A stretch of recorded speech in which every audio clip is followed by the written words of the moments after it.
दुनिया में अजीब तरह की मानसिकता के लोग रहते हैं जिसके बारे में तो हम सोच भी नहीं सकते हैं। एक व्यक्ति जो एक महिला के साथ दरिंदगी तो करता ही है, साथ ही उसके प्राइवेट पार्ट में रोड डालता है और उसे इतना मारता है जब तक कि वो लहू लुहान ना हो जाए। और उस महिला से उस व्यक्ति की कोई दुश्मनी भी नहीं थी, लेकिन फिर भी उसके साथ इतनी मारपीट, आखिर में क्या वजह थी इसकी? जब आप जानेंगे तो आपके भी रोंगटे खड़े हो जाएंगे। नमस्कार, आदाब, सत श्री अकाल। मैं हूं नंदिनी यादव। आज जो मैं आपको घटना सुनाने वाली हूँ, इस घटना की शुरुआत होती है मुंबई से। घटना है 10 सितंबर 2021 की और जगह है मुंबई में साकीनाका।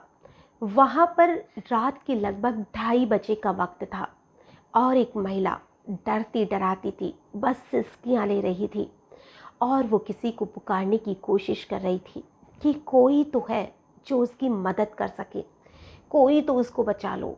तभी एक लड़का जो उसी रास्ते से रात को गुजर रहा था, वो उस महिला की आवाज़ सुनता है और उस आवाज़ के पास में जाता है। उसे भी डर तो बहुत लग रहा था, लेकिन उस बंदे ने हिम्मत दिखाई और उस महिला के पास पहुंच गया। वो उसको पूछने की कोशिश कर रहा था कि आप कौन हो, आपके साथ क्या हुआ है, लेकिन वो महिला कुछ भी बताने की स्थिति में नहीं थी। बस उसके प्राइवेट पार्ट से बहुत खून निकल रहा था, साथ ही उसके शरीर पर इतने ज़्यादा मारने पीटने के निशान थे कि वो लड़का खुद उसको देखकर समझ गया था कि इसके साथ कुछ तो गलत हुआ है। तभी वो साकीनाका का जो पुलिस स्टेशन है वहाँ फ़ोन करता है और पुलिस भी तुरंत मौके पर पहुँच जाती है। पुलिस वाले उसे हॉस्पिटल पहुँचाते हैं और साथ ही उस महिला से पूछताछ करने की कोशिश हो रही थी कि आखिर वो कौन था, लेकिन वो बताने की स्थिति में ही नहीं थी। तब तक जो पुलिस थी उसने आसपास के सीसीटीवी कैमरे छानने शुरू किए कि कहीं से कोई तो सबूत मिले। तभी एक कैमरे से उस व्यक्ति की और उस महिला को साथ में देखा जा रहा था। जो व्यक्ति था उसका नाम था मोहन, और जो मोहन था वो यूपी के जौनपुर का रहने वाला था और वो वहीं पर या तो कूड़ा कचरा बीनने का काम करता था और ऑटो भी चलाया करता था, जो कि किराए का ऑटो हुआ करता था। और वही मोहन उस महिला को शाम लगभग रात के 10-11 बजे के आसपास उस महिला को ऑटो में बिठाता है। शायद उस महिला को कहीं जाना था और वो उसके साथ बैठ जाती है। तभी वो उसे लेकर उस नाले के पास में आता है। पहले तो वो उसके साथ मारपीट करता है, जो कि एक कैमरे में कैद हो रही थी जब वो उसे घसीट कर लेकर जा रहा था, और उस महिला के साथ वो जितनी हो सकती है उतनी मारपीट करता है। फिर उसके साथ रेप करता है और उसके प्राइवेट पार्ट में रोड को डाल रहा था, बार बार निकाल रहा था, बार बार डाल रहा था। वो चीख रही थी लेकिन वो हंस रहा था।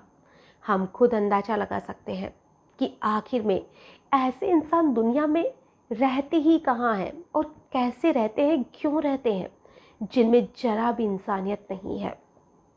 हम खुद सोच कर देख सकते हैं कि उस महिला पर क्या बीती होगी जब वो उसके साथ इतनी ज़्यादा दरिंदगी कर रहा था और वो उसे मार रहा था, पीट रहा था, वो चीख रही थी और फिर भी वो बेशर्म इंसान बस हंस रहा था। आखिर उसे हंसी आ भी कैसे रही थी। और जब मोहन को अरेस्ट किया जाता है तो जो मोहन था वो यही बात कहता है कि क्या तुम्हारी उससे दुश्मनी थी? तो मोहन कहता है कि नहीं, मैं तो उसको जानता ही नहीं हूँ, फिर मेरी दुश्मनी कैसे हो सकती है। अब पुलिस वाले फिर उसको वैसी ही रॉड से मारते हैं, वैसी ही रॉड से पीटते हैं कि कैसा लगा। तब भी वो हंस रहा था और कह रहा था मज़ा आ रहा है, बहुत मज़ा आ रहा है। आखिर ऐसे इंसान को साइको कहे या क्या कहे, समझ से बहुत दूर है। और उस इंसान को, मोहन को अरेस्ट किया गया, उसके साथ मारपीट भी हालांकि की गई, लेकिन ऐसे लोगों को मारने पीटने का भी क्या असर होने वाला है। अब ये तो पुलिस के ऊपर या कोर्ट के ऊपर है कि ऐसे दरिंदे इंसान को क्या सज़ा दी जानी चाहिए। लेकिन हम तो यही उम्मीद करते हैं कि ऐसे घटिया प्रवृत्ति के लोगों को अगर फांसी दे दी जाए तो शायद और लोग ऐसी गलतियां करने से पहले 100 बार सोचें। लेकिन हमारे देश का जो कानून है वो बहुत धीरे चलता है और इन चीज़ों में कोर्ट से ही कहे तो सज़ा मिलने में भी सालों निकल जाते हैं। और ऐसे दरिंदे बस जेल की रोटी काट कर अपनी ज़िंदगी को आराम से बिताते हैं। जिन्हें बाहर कमाने में मशक्क़त करनी पड़ती है, वही लोग जेल में जाकर आराम से रोटी खाते हैं। और जो दूसरे दरिंदे हैं वो बाहर ऐसी ही और हरकतों को बढ़ावा देते हैं।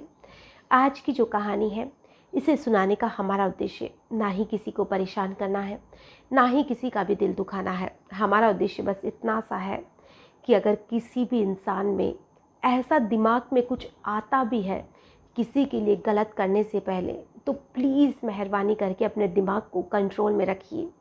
और किसी की माँ के साथ, किसी की बहन या बेटी के साथ ऐसी दरिंदगी करने से पहले 100 बार सोच कर देखिए कि अगर आपके घर की बेटी के साथ ऐसा होता है तो आपको कैसा लगता है। और इन चीज़ों में जितना हो सके उतना दूर रहने की कोशिश कीजिए। आपके आसपास भी अगर ऐसी मानसिकता के लोग रहते हैं जिनकी आपको थोड़ी भी भनक लगती है, तो आप इन्हें समझाने की कोशिश करिए या पुलिस के हवाले कीजिए, जिससे बहुत से मासूम सी औरतों की ज़िंदगी बच सके। आज के लिए बस इतना ही। फिर मिलेंगे किसी नई घटना में। तब तक के लिए नमस्कार।